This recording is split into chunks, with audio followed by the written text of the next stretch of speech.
Today, we're going to talk all about habits. In particular, we're going to discuss the biology of how we form habits and the neuroscience behind how we can break them.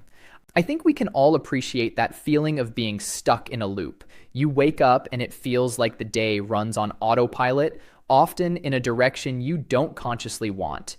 It can feel like you're just a passenger. Well, it turns out that loop is very real. It's a simple three-part neurological circuit that, once you understand it, allows you to take control of the wheel. Many of us operate under the assumption that changing our lives requires some monumental act of willpower. But the neuroscience and the data tell a very different story. A number of studies have found that a huge percentage of our daily actions, some estimates put it at 40% or more, aren't the result of active decision-making, but are in fact habits.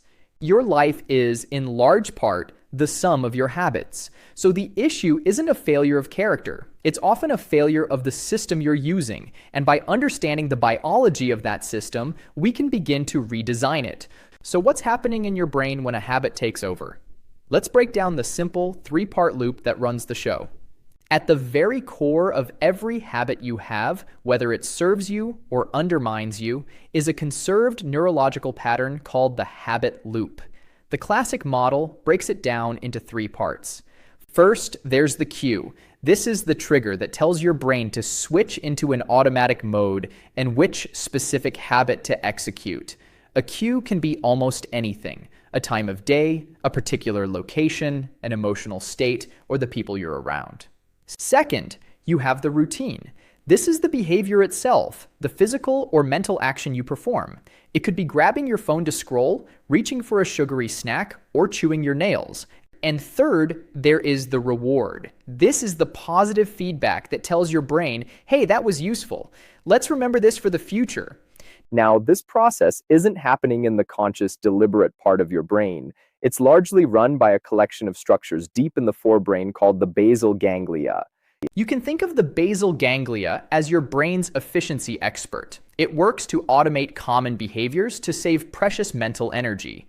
Over time, as this loop repeats, the cue and the reward become neurologically intertwined. Your brain starts to anticipate the reward the moment it detects the cue. This anticipation is driven by the neurochemical dopamine, and it creates a powerful feeling of want or desire that we call a craving. In fact, more recent scientific models of habit formation identify this craving as a distinct fourth component of the loop, positioned right between the cue and the routine, because it's the motivational engine that drives the action. If that's how habits are built, how do we dismantle the ones that hold us back? The key isn't to erase them, but to rewrite them. So, how do we leverage this knowledge to dismantle a habit that doesn't serve us? You can't simply erase a habit circuit. Instead, you have to consciously observe it and then rewrite it. The first, and perhaps most critical step, is awareness. For a period of time, maybe a week, your only goal is to observe.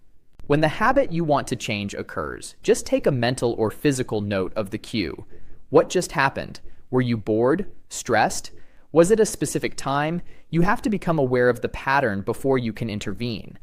Once you know the trigger, the most direct path to breaking a habit is to remove the cue from your environment. If you have a habit of eating junk food while you work, the simplest intervention is to not keep junk food at your desk. If your phone is the first thing you reach for in the morning, place it in another room before you go to sleep. By making the cue invisible, the habit loop is never initiated. Of course, it's not always possible to remove the cue. This brings us to the golden rule of changing a habit. Keep the original cue and the original reward, but substitute a new routine. For instance, if the cue of feeling stressed makes you crave a cigarette for the reward of momentary relief, you need to find a new routine that also delivers a similar reward. That new routine could be a minute of deep box breathing, doing 5 push-ups, or even just stepping outside for fresh air. The key is that the new routine has to satisfy the craving that the old routine was servicing. Now let's flip the script. How do we build good habits from the ground up? Here's a 4-step framework to make positive behaviors stick. Now, for the constructive part, building good habits. This process involves taking that same neurological loop and intentionally making it work for you. A very powerful framework for this comes from the work of James Clear, author of Atomic Habits, and his 4 laws of behavior change map very nicely onto the underlying neuroscience. The first law is make it obvious. This is all about engineering your environment to be rich with cues for your desired habits. If you want to start your day with a workout, lay out your gym clothes the night before. If you want to read more, leave a book on your pillow. You are deliberately seeding your environment with the triggers for positive action. The second law is make it attractive. This law taps directly into the craving component of the loop. If you want a habit to stick, there needs to be a motivation to do it. A very effective protocol for this is something called temptation bundling, where you pair an action you need to do with an action you want to do. For example, you only allow yourself to watch your favorite show on Netflix while you're on the treadmill. You're tying the dopamine hit of the thing you want to the habit you're trying to build. The third law is make it easy. Your brain will always gravitate toward the path of least resistance. The goal here is to reduce the friction, or what we call the activation energy, for your good habits. Instead of committing to a 1-hour workout, your initial goal is just to put on your workout clothes. The neural circuits for habits are strengthened through sheer repetition, not the intensity of any single event. Now, you may have heard that it takes a specific amount of time to form a habit, like 66 days. While one well-known study did find an average of 66 days for a habit to feel automatic, the reality is the range is immense. It can stretch from just a few days to many months, depending on the behavior and the individual. The key isn't the timeline, it's the consistency. Master the art of showing up. The fourth law is make it satisfying. For the habit loop to be complete, your brain needs to receive a reward signal. This signal says, "That was worth doing. Log that for future use." The reward doesn't have to be large. The simple, satisfying act of crossing an item off a to-do list works.